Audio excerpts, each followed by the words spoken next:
They say the forest has eyes, but Rowan never believed it until the night she wanted to die. Picture this. It's 3 degrees below freezing in the Pacific Northwest.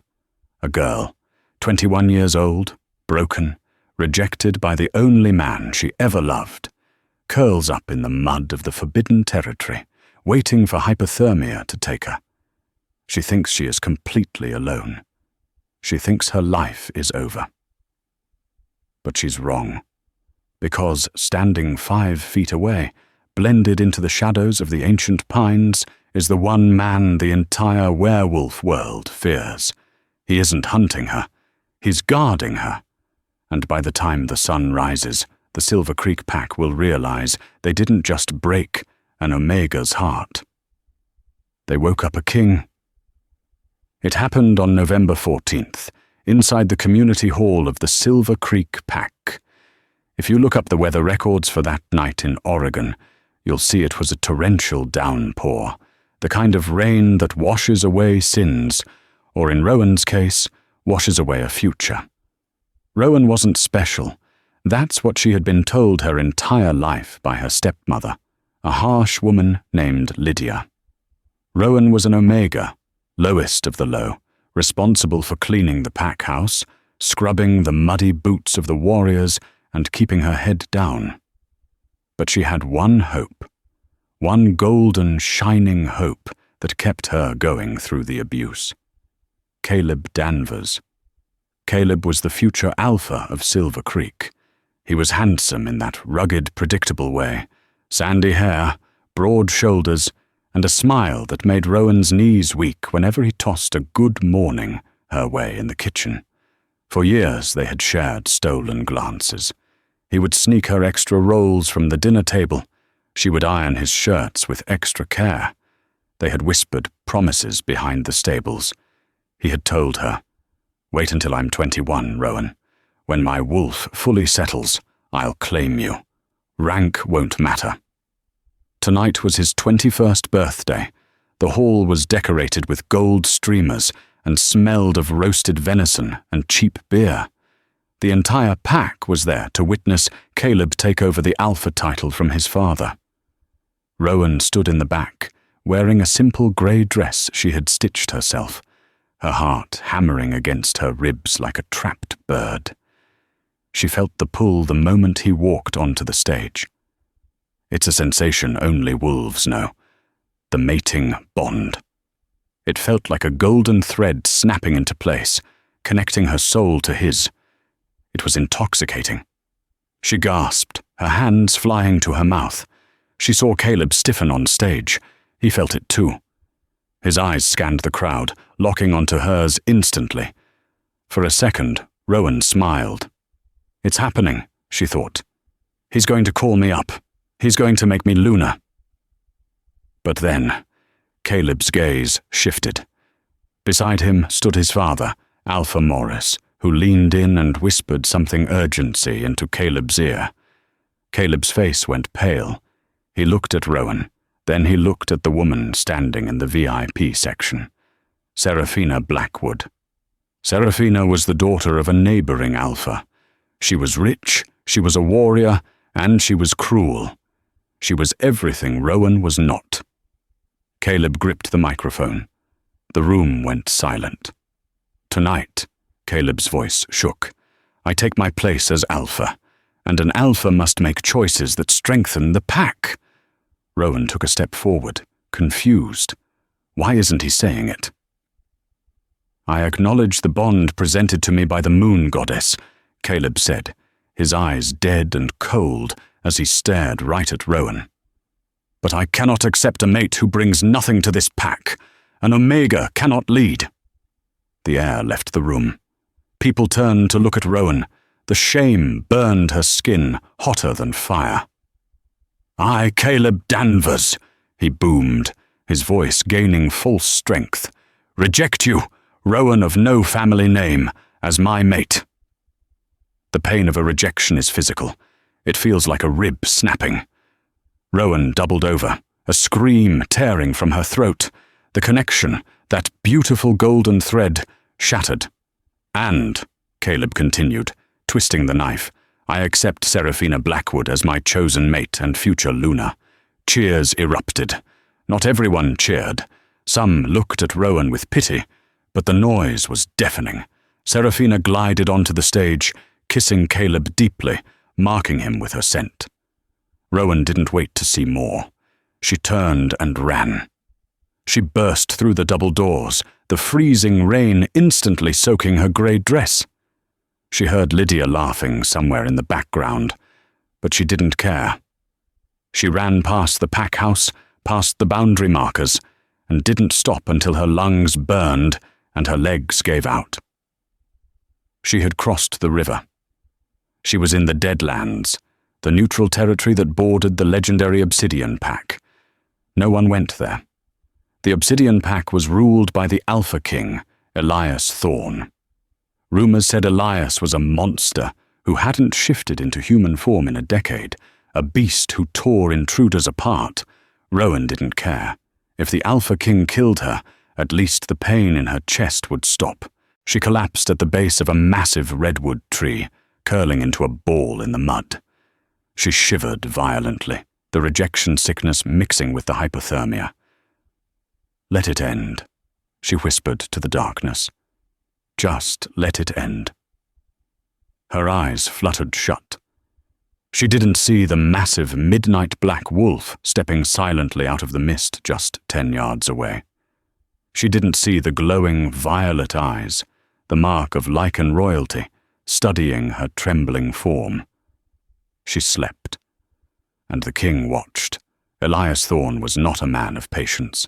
At 30 years old, he was the Alpha King, ruling over the entire western seaboard's shifter population. He was feared for his ruthlessness in battle and his cold, detached style of politics. He lived in isolation in the Obsidian Fortress, miles from civilization. He had been patrolling his borders that night because he was restless. The wolf inside him, a massive lichen beast named Ragnar, was agitated. "Something is wrong," Ragnar had growled in his mind. "Something precious has been broken." Elias had scoffed at his wolf, but he followed the instinct anyway. It led him here, to the edge of his territory, where the smell of rain was overpowered by the scent of vanilla and sea salt, and absolute misery. He found her curled up in the mud. She was tiny, frail-looking, soaking wet. He could smell the rejection on her. It was a sour, acrid scent that clung to her like illness. He could also smell the scent of the male who had done it, pine and cedar. Silver Creek Pack, Elias realized. That fool boy, Caleb. Elias hated rejected wolves. Usually they became rogues, violent, feral creatures that he had to put down. He stepped forward, his massive paws sinking silently into the wet earth, fully intending to scare her off or end her misery if she had turned feral. But as he got closer, the scent of vanilla hit him harder. It wasn't just a scent, it was a pull. "Mate," Ragnar whispered. Elias froze. Impossible. The curse had been placed on his bloodline 3 generations ago. The Thorn men didn't find mates. They went mad and died alone. That was the history. "Mate," Ragnar insisted, pushing against Elias's control. "She is hurt. She is cold. Warm her." Elias didn't shift into human form. He remained in his lichen form, nearly 7 feet tall at the shoulder, a creature of nightmare. He approached the girl slowly. She was unconscious, her breathing shallow and ragged. Her lips were turning blue. He knew if he shifted to human, he would be naked, and the cold would sap his body heat, which he needed to give to her.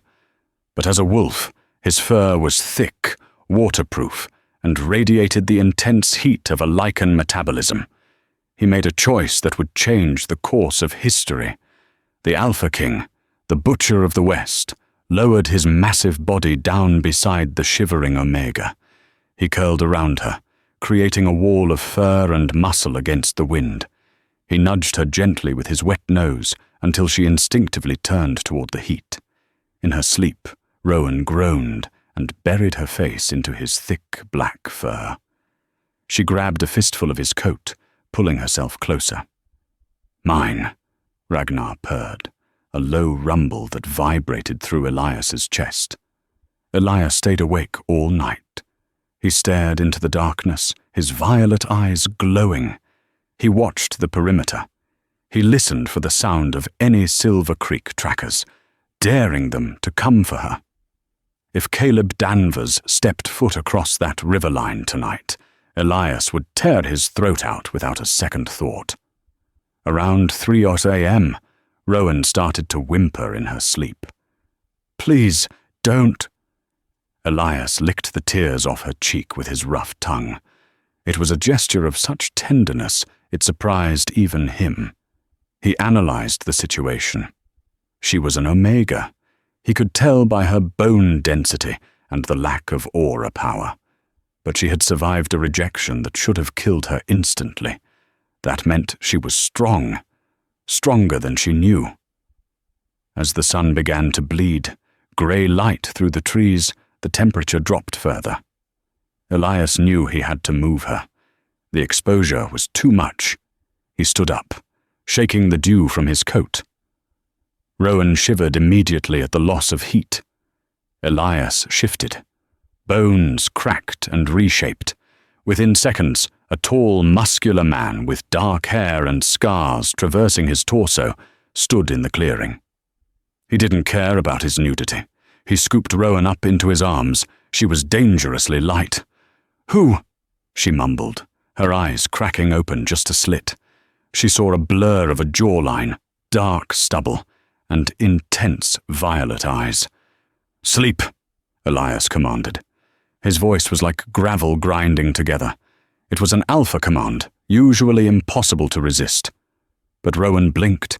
She looked at him, dazed but awake. You have eyes like the storm." Elias paused, shocked. An Omega should have been knocked out cold by his command. She had resisted. He tightened his grip on her. "I have you. You're safe." He turned and began the hike up the mountain toward the obsidian fortress. He wasn't taking her back to Silver Creek. He was taking her home.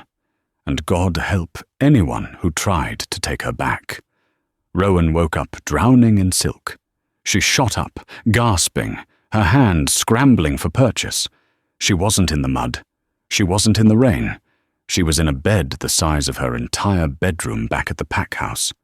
The sheets were black silk, cool to the touch. Panic set in. She checked her body. She was wearing an oversized t-shirt that smelled like him. The scent of rain, forest, and raw power. She looked around the room. It was modern, sleek, with floor-to-ceiling windows overlooking a dense, fog-covered forest. This wasn't Silver Creek. Silver Creek was rustic, full of wooden cabins. This was wealth. This was power. The door clicked open. Rowan scrambled back against the headboard, pulling the duvet up to her chin. A woman walked in. She was older, wearing a crisp housekeeper's uniform, but she carried herself with the grace of a warrior. This was Martha, the head of the king's household. "You're awake," Martha said, her voice brisk but kind. She set a tray of food on the bedside table. "Eat. You need the calories." "Where am I?" Rowan's voice was a rasp. Her throat felt raw. "You are in the obsidian fortress," Martha said simply. Rowan's blood ran cold. The obsidian fortress, the home of the Alpha King. I trespassed. I didn't mean to. Is he going to kill me?" Martha actually chuckled. "If Elias wanted you dead, child, you wouldn't have made it to the bed. He brought you here himself. Carried you 3 miles uphill." Rowan's mind flashed back. The heat in the forest. The giant wolf. The man with the violet eyes. "The king saved me?" "Why?" Rowan whispered. "That is a question for him," Martha said. "He is in his study. He requested your presence the moment you woke up. Can you walk?" Rowan swung her legs out of bed. She felt weak, But the rejection pain, that snapping rib sensation, was duller now. It was a constant ache, but it wasn't crippling. "I can walk." Martha led her through the fortress. It was like walking through a museum of war. Ancient shields, swords, and tapestries lined the stone walls. Wolves bowed their heads as they passed Martha, but they stared openly at Rowan. They could smell it, too. She smelled like the king. They reached a massive set of double oak doors. Martha knocked once, then opened them. "Go on." Rowan stepped inside.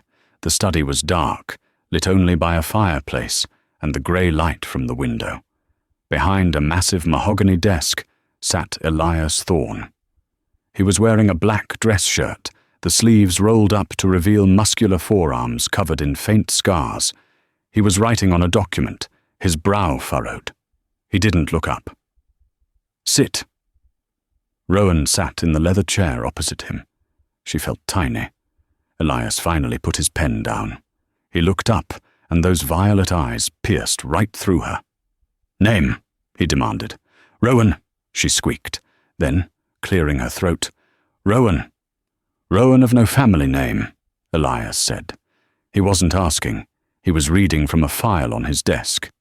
"Omega of the Silver Creek Pack, rejected by Caleb Danvers on his 21st birthday." Rowan flinched. Hearing it said out loud made it real again. "Yes." "Why did you run to my territory?" "I didn't care where I went," Rowan admitted, looking down at her hands. "I just wanted to stop feeling the bond break." Elias stood up. He was massive. He walked around the desk, leaning against the front of it, crossing his arms. He was now only a few feet away from her. The pull was there. She felt a phantom thread reaching out to him, but her wolf was too damaged to complete it. "You have created a political incident, Rowan," Elias said calmly. "Caleb Danvers has accused the Obsidian Pack of kidnapping a member of his pack. He claims you were confused and ran off, and that I stole you." Rowan's head snapped up. "That's a lie. He rejected me publicly. Everyone saw it." "I know," Elias said. "My spies were there. But Caleb is realizing that rejecting his fated mate has consequences. His wolf is suffering. He wants you back to fix the bond, likely to keep you as a mistress while he marries the Blackwood girl." Rowan felt sick. "I won't go back. I'd rather die." Elias's eyes darkened. "Good. Because I'm not sending you back." He pushed off the desk and crouched down in front of her, bringing his face level with hers. The intensity of his gaze made her breath hitch. "You are an Omega," Elias said softly, "but you survived a night in the Deadlands with a rejection wound. You resisted my Alpha command this morning. You are not what they say you are." He reached out, his thumb grazing her jawline. Sparks, literal electric sparks, shot through Rowan's skin. She gasped. "You are going to stay here," Elias declared. "You will heal. You will train. And when Caleb Danvers comes knocking at my door to claim his property." Elias smiled, and it was a terrifying, predatory smile. "I'm going to show him exactly whose property you really are." Rowan's heart hammered. "Am I your prisoner?" "No," Elias whispered, his violet eyes swirling with secrets. "You are my guest, for now." Suddenly, the heavy doors banged open. A breathless warrior rushed in. "Alpha, we have a problem at the southern gate."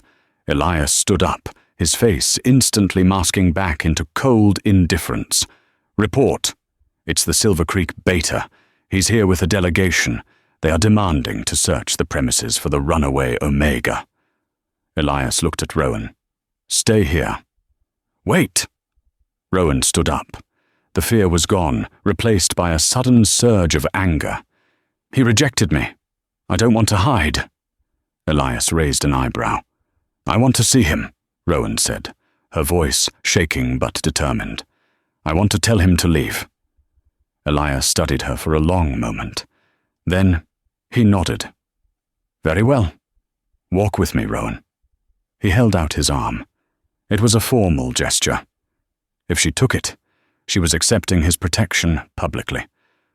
Rowan hesitated for only a second. She reached out and wrapped her hand around the Alpha King's forearm.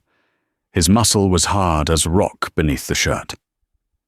"Let's go greet your ex," Elias said. The main gates of the obsidian fortress were not designed to welcome guests. They were designed to withstand sieges. Made of iron and reinforced with spell-hardened timber, they stood 20 feet high. When Rowan and Elias arrived at the courtyard, the rain had slowed to a drizzle, but the fog was thick, swirling around the ankles of the 20 obsidian warriors standing in formation. Across the threshold stood the Silver Creek delegation. There were 3 SUVs parked just outside the boundary line. Leaning against the lead vehicle was Gavin Miller, the Silver Creek Beta. He was a thick-necked man with a buzz cut and a perpetual sneer. Rowan knew him well. He had once kicked her for dropping a tray of drinks during a pack meeting. When the massive gates creaked open, Gavin straightened up, smirking. He expected a servant. He expected Rowan to be dragged out in chains. Instead, he saw the Alpha King walking side by side with the rejected girl. Elias wore his power like a heavy cloak. The air around him shimmered with dominance. Rowan, though pale and wearing oversized clothes, stood upright. Her hand was still tucked into the crook of Elias's arm.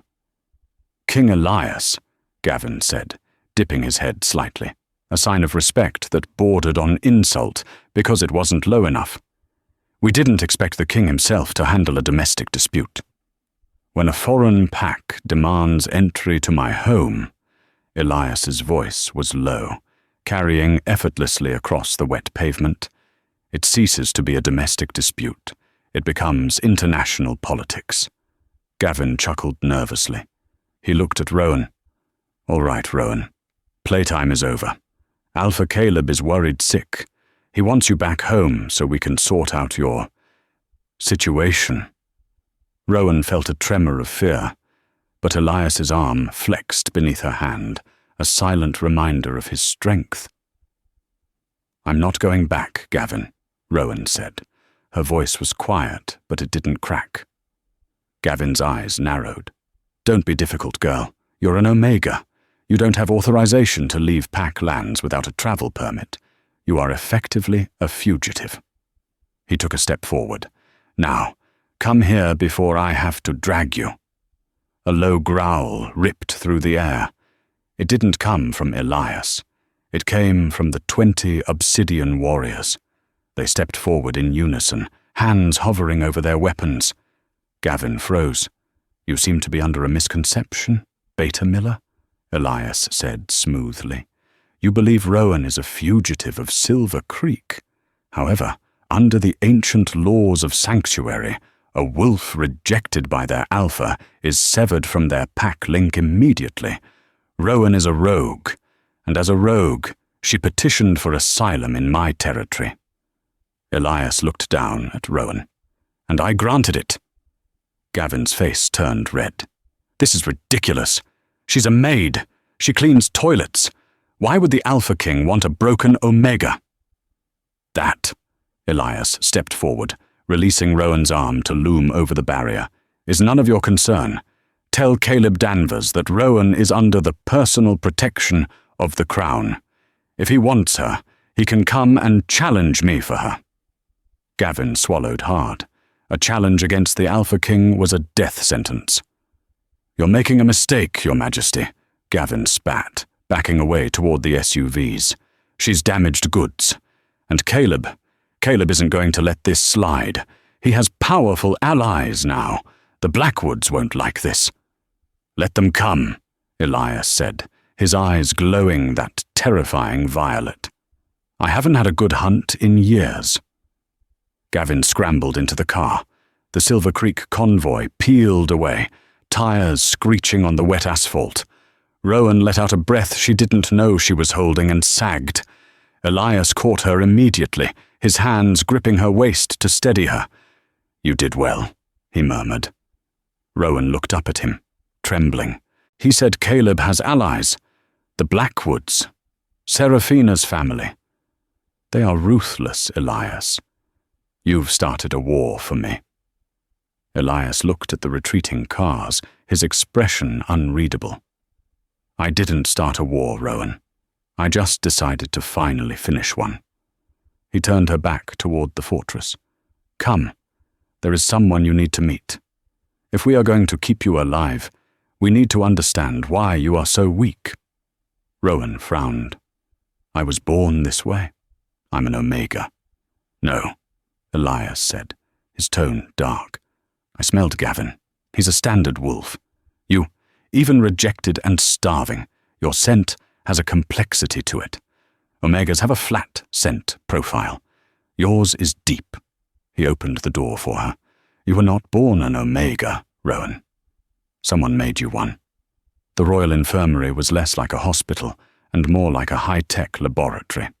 Dr. Aris, the royal physician, was a sharp-eyed woman in her 50s, with silver hair tied in a tight bun. She didn't bow to Elias, she simply pointed to the examination table. "Sit," Dr. Aris commanded Rowan. For the next hour, Rowan endured needles, scanners, and flashlights in her eyes. Elias stood in the corner, arms crossed, watching every move like a hawk.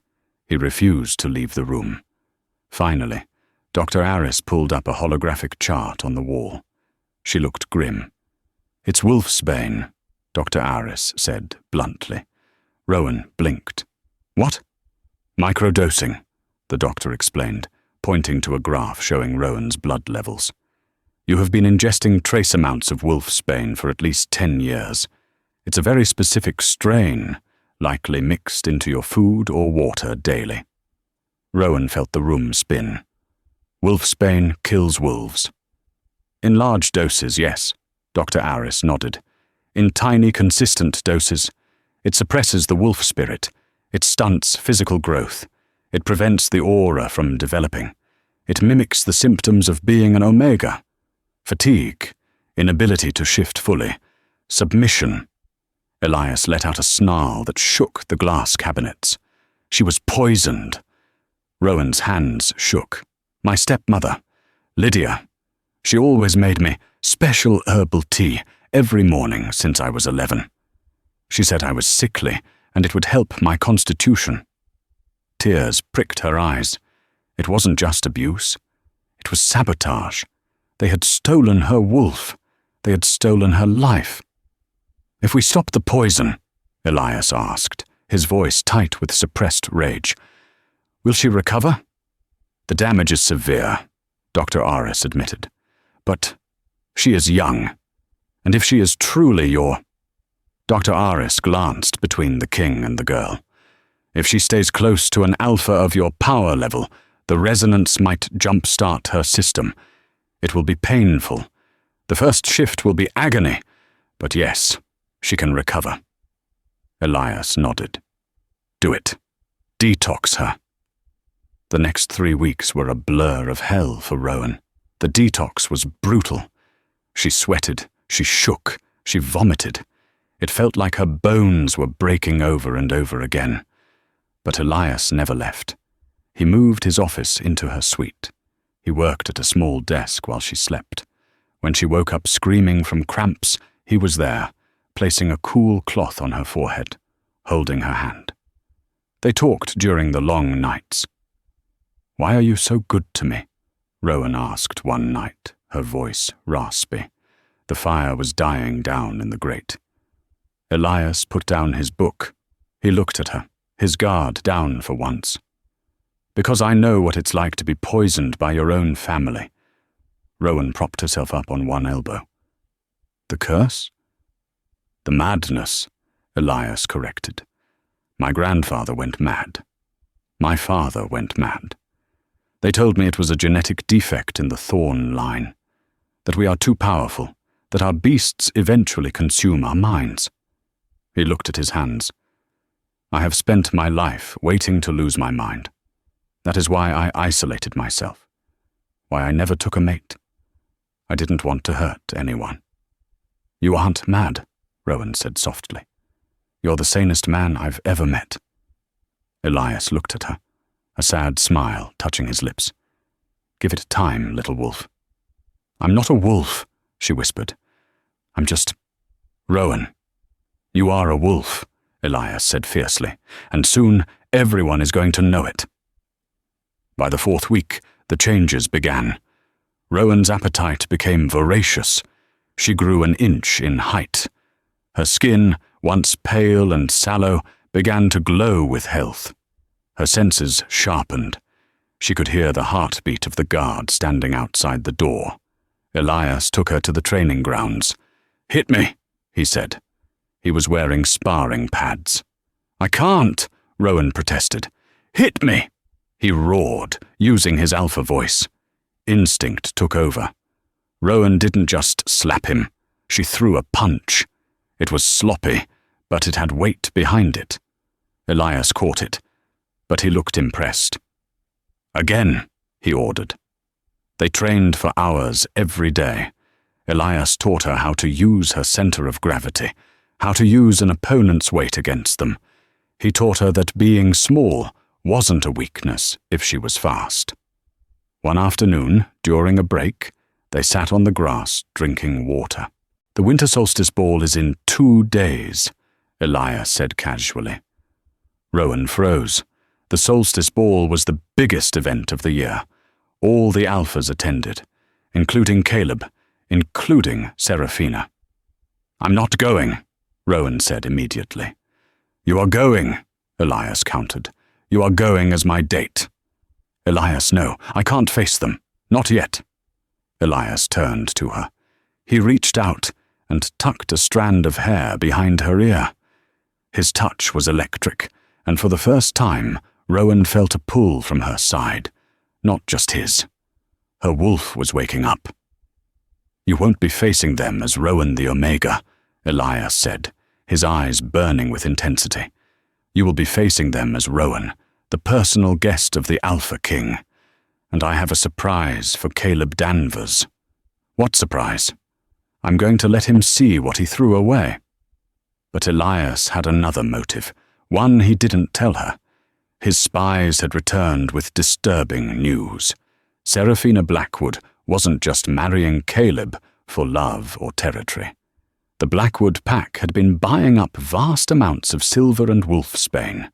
They were planning something, and Elias suspected that the weakness of the Silver Creek pack was a calculated move to destabilize the region. Rowan was the key. Her stepmother, Lydia, was Seraphina's aunt. The connection was there. Wear the red dress, Elias said, standing up and offering her a hand. The one Martha bought you. Why red? Rowan asked. Because, Elias grinned, and the wolf flashed in his eyes. Red is the color of war. The grand ballroom of the neutral city was a kaleidoscope of diamonds, silk, and power. Chandeliers the size of cars hung from the ceiling. Music swelled from a live orchestra.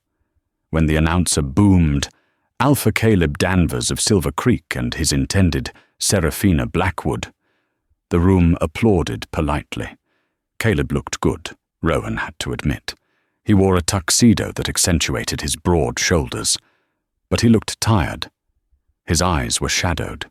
The bond separation was eating at him. Seraphina, on the other hand, looked triumphant in a gold gown that hugged every curve. She clung to Caleb's arm like a vice. They moved through the crowd, accepting congratulations. Caleb kept scanning the room, as if looking for something. Stop it, Seraphina hissed, pinching his arm. She's dead, Caleb, or she's a feral rogue. Forget her. I can't, Caleb muttered. I feel empty. I will fill that emptiness, Seraphina purred, though her eyes were cold. Suddenly the music stopped. The chatter died down. The heavy double doors at the top of the grand staircase swung open. The announcer cleared his throat, his voice trembling slightly. His Royal Majesty, Alpha King Elias Thorne of the Obsidian Pack. A hush fell over the room. Elias stepped out. He was breathtaking. He wore a black tuxedo, tailored to perfection, with the royal crest pinned to his lapel. He radiated danger. And his partner, the announcer continued, Lady Rowan. Elias stepped aside, extending his hand. Rowan stepped into the light. She was unrecognizable. The red dress was strapless, made of heavy velvet that flowed like liquid blood around her feet. It was slit up the thigh, revealing toned legs. Her hair, once dull and brittle, cascaded down her back in shiny chestnut waves. Her makeup was sharp, accentuating eyes that now held a spark of gold, the sign of a wolf rising. She didn't look down. She looked straight ahead, her chin lifted. A collective gasp went through the room. "Is that the maid?" someone whispered. "No, it can't be." Caleb Danvers dropped his champagne glass. It shattered on the marble floor, but he didn't notice. He stared up at the staircase, his mouth slightly open. The bond, the one he thought he had severed, slammed into him like a freight train. It wasn't dead. It was roaring. Rowan felt it too, the pull toward Caleb. But then she felt Elias's hand on the small of her back. His heat grounded her. His scent, rain and power, washed over her, drowning out Caleb's pine scent. "Breathe," Elias whispered in her ear. "Walk." They descended the stairs like royalty. The crowd parted for them, creating a wide path. Caleb stepped forward, shoving past Seraphina. He looked like a man in a trance. He walked right up to Rowan and Elias, stopping 3 feet away. "Rowan," Caleb breathed. Rowan stopped. She looked at the boy she had loved for years, and she realized something profound. He looked small. Compared to Elias, compared to the woman she was becoming, Caleb looked like a child playing dress-up. "Hello, Caleb," she said calmly. You look." Caleb reached out a hand as if to touch her. Elias caught Caleb's wrist in mid-air. He didn't squeeze, but the threat was clear. "Look with your eyes, Alpha Danvers," Elias said, his voice ice-cold. "Not your hands." "She's my mate," Caleb snarled, his eyes flashing yellow, instinct overriding logic. "She is Silver Creek property." "You rejected her?" Elias reminded him. "Publicly. You chose the Blackwood girl. You have no claim here." Seraphina appeared at Caleb's side, her face a mask of fury. Well, well, the runaway servant cleaned up nice. Who paid for the dress, Elias? Is this your charity project? Rowan turned to Seraphina. She smelled the poison now. Beneath Seraphina's expensive perfume, Rowan could smell the faint, acrid scent of wolfsbane, the same scent that had been in her tea for years. The realization hit Rowan like a physical blow. Seraphina knew. Rowan took a step toward Seraphina. The crowd held its breath. "It wasn't charity," Rowan said, her voice ringing clear. "It was an investment. Tell me, Seraphina, does your Aunt Lydia still brew that special tea? Or does she only serve it to children she wants to keep weak?" Seraphina's face went pale. "I don't know what you're talking about." "I think you do," Elias interjected. "And I think the council will be very interested to hear about the deliberate poisoning of a wolf to alter a succession line." Murmurs erupted in the hall. Poisoning a wolf was a capital offense. Caleb looked between Rowan and Seraphina. "Poisoning? What is she talking about?" "She's lying!" Seraphina shrieked, her composure cracking. "She's a jealous, lying Omega." "I am not an Omega!" Rowan yelled. And then it happened. The anger, the truth, the proximity to her fated mate, and the strength of the king. It all collided. Rowan threw her head back and screamed. The sound wasn't human. It was the howl of a wolf breaking free. Her bones cracked. The red dress tore, Usually, shifting takes time, but this was an explosion. In seconds, a wolf stood in the ballroom. But she wasn't a small, grey omega wolf. She was massive. Her fur was a stunning, rare russet gold. She stood nearly as tall as a male warrior. The room went silent. A russet wolf, an elder gasped from the sidelines. The mark of the ancients, Rowan, the russet wolf, snarled at Seraphina, baring teeth that were razor-sharp. Caleb fell to his knees. Moon goddess, Elias smiled. He unbuttoned his jacket, ready to shift if anyone attacked her. Behold, Elias roared, addressing the room. Rowan of the High Blood, the true alpha heir of the Silver Creek line. The twist hung in the air. Rowan wasn't a nobody.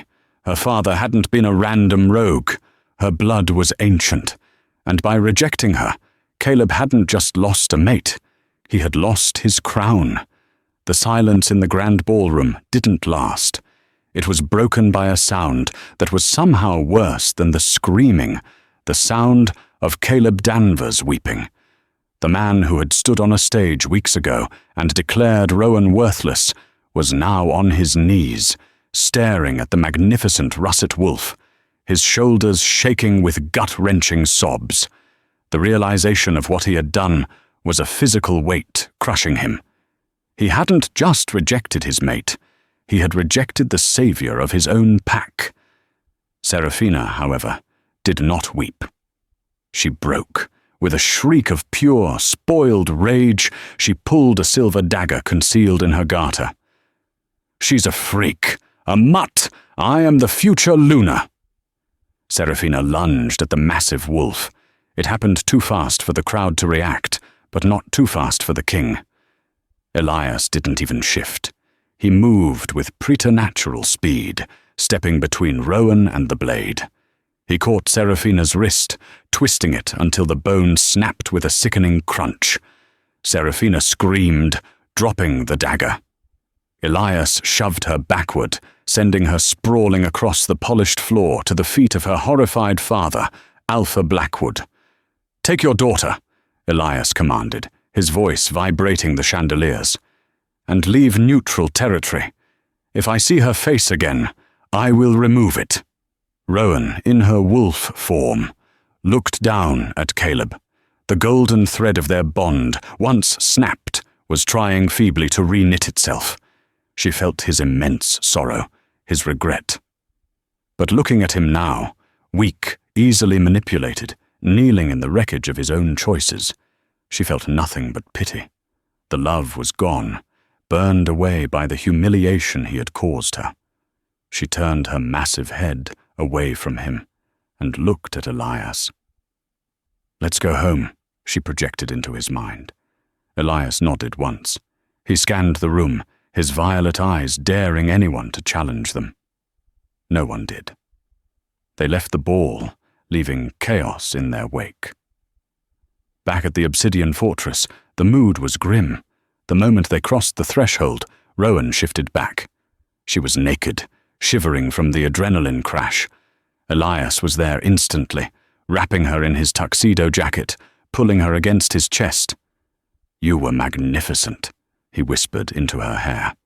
I don't understand," Rowan stammered, her teeth chattering. "A russet wolf. Why did they hide it? Why poison me?" They went to the strategy room, where Martha was already waiting with hot tea and a very old, leather-bound book. "Because, my dear," Martha said, opening the book to an ancient illustration of a golden-red wolf wearing a crown, "the russet line is the purest bloodline in werewolf history. They are natural-born leaders, immune to alpha commands from lesser wolves and possessing immense aura." Martha looked up, her eyes sad. "Your father wasn't a rogue, Rowan. He was Alpha Magnus of the original Silver Creek lineage. Your mother was his true mate. They were beloved." Rowan felt sick. Lydia told me they were drunkards who died crashing their car. "Lies," Elias growled, pacing the room. "My spies confirmed it tonight. Caleb's father, Morris, was Magnus's beta. He was jealous.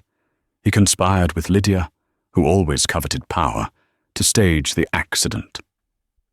They killed your parents to take the pack.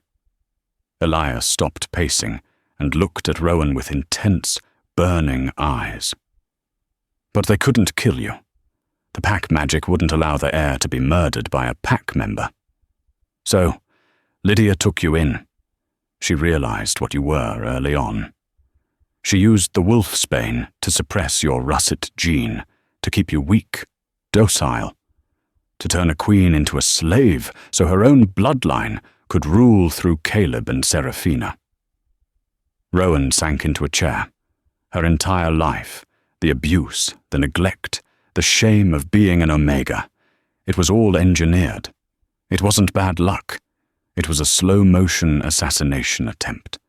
A profound, cold anger began to replace the shock. "They stole everything from me," Rowan whispered. The glass of water on the table next to her shattered, unable to contain the sudden spike in her aura. "They did," Elias agreed softly, stepping close to her chair. "What do you want to do about it, Rowan?" She looked up at him. The king, the man who had found her, dying in the mud, and had given her the space to heal, never asking for anything in return. She saw the way he looked at her, not with possession, like Caleb, but with awe.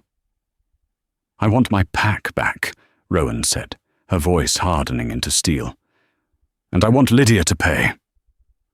At that moment, the fortress alarms began to blare. Red lights pulsed in the hallway. A warrior burst into the strategy room. "King Elias, we are under attack. It's the Blackwood Pack, and they have Silver Creek warriors with them. They've breached the southern perimeter." Elias's face transformed into a mask of war. "They didn't wait for dawn. Good." He turned to Rowan. "Stay here. You are too valuable to risk." Rowan stood up. The oversized tuxedo jacket slipped off her shoulders. She didn't care about modesty anymore. She cared about blood. "No," Rowan said. She walked to the wall where ancient weapons hung and pulled down a heavy, silver-bladed sword. It felt right in her hand. She turned to the Alpha King, her eyes glowing bright gold. "This is my fight, Elias. I'm not hiding anymore." Elias stared at her for a heartbeat. Then, a terrifyingly proud grin spread across his face. "Then let's go hunting, my queen." The battle for the Obsidian Fortress was brutal. It took place in the dense forest surrounding the castle, under a moon hidden by smoke. The Blackwood Alpha had brought 300 wolves. He was desperate to wipe out the insult to his family name and seize Rowan before she could consolidate her power. Elias was a blur of violence in his giant black lichen form. He tore through the enemy ranks, a force of nature that couldn't be stopped, but he kept circling back, always keeping one eye on the flash of russet gold fur fighting near the tree line. Rowan was inexperienced, but she had power. Her russet form was larger and faster than the average wolf. When she roared, lesser wolves froze in instinctive terror, allowing her obsidian guards to finish them off. But the real danger wasn't the Blackwood soldiers. It was the betrayal. Rowan was fighting 2 silver-furred wolves when she smelled it, that sickly sweet scent of vanilla masking poison. Lydia. Her stepmother wasn't a warrior, but she was cunning. She had snuck through the chaos, holding a high-powered crossbow, loaded with silver-tipped bolts, dipped in concentrated wolfsbane. Lydia stood on a ridge, aiming down at the russet wolf. "You should have died in the mud, you little rat," Lydia screamed over the din of battle. Rowan saw her. She snarled, preparing to charge up the ridge, but she was engaged with the 2 attackers. Lydia fired. The bolt flew straight and true toward Rowan's heart, but it never landed. A sandy-brown wolf leaped from the shadows, intercepting the missile with his own body. Caleb. The bolt slammed into Caleb's chest. He yelped, a sound of pure agony, and collapsed, shifting back into human form instantly as the poison coursed through him. Lydia screamed in horror. She had shot the boy she intended to make Alpha. Distracted by her mistake, Lydia didn't see the obsidian warrior flanking her. He didn't hesitate. A single swipe of his claws ended the poisonous life of Lydia, the usurper. Rowan finished her opponents and shifted back to human form, rushing to where Caleb lay gasping in the bloody leaves. His chest was a mess. The silver was burning him, and the wolfsbane was stopping his heart. He looked up at her, his eyes dimming. "Rowan," he choked out blood. I wanted to fix it." Rowan knelt beside him. She felt a profound sadness, like looking at a childhood toy that had been broken beyond repair. "You couldn't fix it, Caleb," she said softly. "You broke the bond. It was never going to heal." Caleb wept, his tears mixing with the blood on his face. "I was weak. My father. Lydia, they told me I had to marry Seraphina for the pack. I thought I was doing my duty. A true alpha knows their duty is to protect their mate above all else." Elias's voice rumbled from above. He had shifted back, standing over them, radiating immense power. "You failed the most basic test of leadership, boy." Caleb looked at the king, then back at Rowan. "He is better for you," Caleb whispered. "He saw you when I was blind." Caleb Danvers let out one last, rattling breath, and his eyes went still. The false prince of Silver Creek was gone. With Caleb dead and Lydia gone, the Silver Creek wolves who had been fighting for Blackwood stopped. They smelled the death of their leader. They looked at Rowan, the rightful heir, standing tall and glowing with power, even covered in dirt and blood. One by one, the Silver Creek warriors dropped to their knees, baring their necks in submission to the Russet Queen. Seeing his allies crumble, Alpha Blackwood sounded the retreat. The battle was over. As dawn broke, painting the sky in shades of violent orange and red, Rowan stood on the battlefield. She was exhausted, grieving for a life she never got to live, but feeling the immense weight of the future settling on her shoulders. Elias approached her. He didn't touch her. He just stood with her in the quiet aftermath. "They submitted," Elias said. "Silver Creek is yours. You are Alpha Rowan now." Rowan looked at the fortress, then at the forest that led back to her old home. "I have to go back. I have to clean up the mess Morris and Lydia left behind. I have to heal my pack." Elias nodded slowly. A shadow crossed his face. "Of course. You have duties now." He started to turn away, ready to retreat back into his isolation.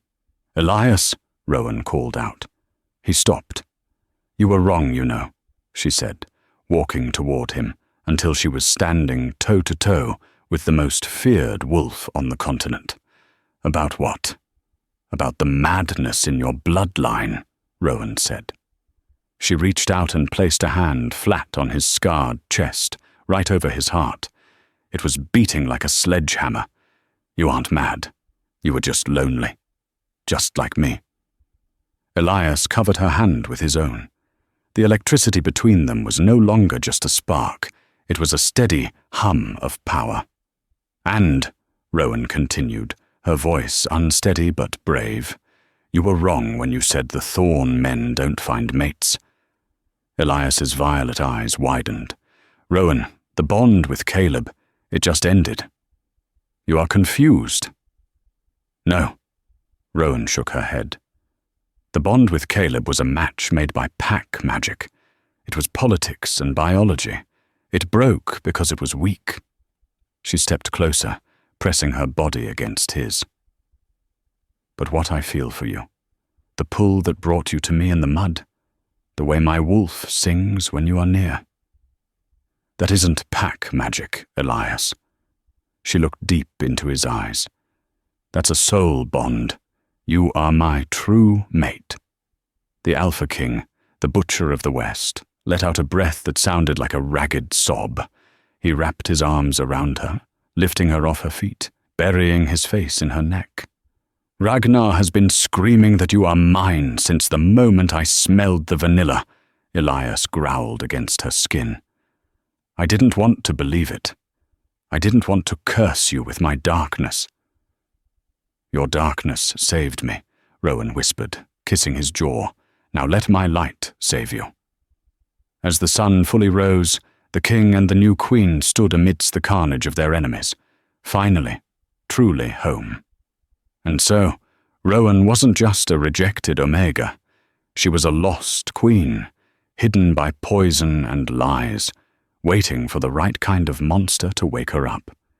Caleb learned too late that you don't trade a diamond for a rock just because the rock is shiny. And Elias, the king who thought he was destined to be alone, found out that even the darkest night can be broken by the dawn. This story is a reminder. People will try to tell you who you are. They will try to keep you small. Don't let them. There is a russet wolf inside all of us, waiting to tear down the lies. If you enjoyed this journey of rejection, revenge, and true power, please smash that like button. It really helps the channel grow. Comment down below. Do you think Caleb deserved forgiveness in the end? And make sure you subscribe and ring the bell so you don't miss the next saga. Until next time, keep your claws sharp.